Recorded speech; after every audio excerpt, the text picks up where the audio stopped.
మనకు కొన్ని రకాల స్ట్రక్చర్స్ ఉంటాయండి. అవి ఎలా కట్టించుకుంటే బాగుంటుందని నేను కొన్ని చూపిస్తాను. సో ఇదొక స్ట్రక్చర్ అండి. దీంట్లో మీరు చూడొచ్చు, ఇది ఫ్రంట్ పార్ట్, హౌస్కి ఫ్రంట్ పార్ట్ అనమాట. ఇది ఇక్కడ స్టెప్స్ వస్తాయి, ఇది బ్యాక్ సైడ్ పార్ట్, ఇక్కడ వాటర్ ట్యాంక్స్ ఇవి ఉంటాయి.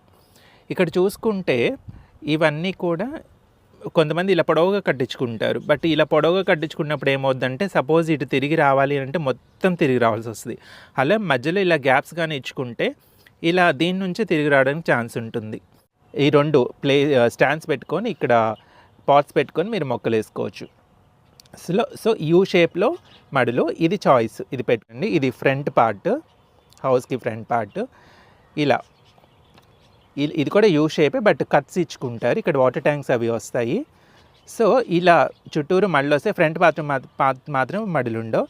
మధ్యలో బీమ్స్ మీద కూడా ఇలా రెండు మళ్ళు ఇచ్చుకుంటారు. Grow plants and stay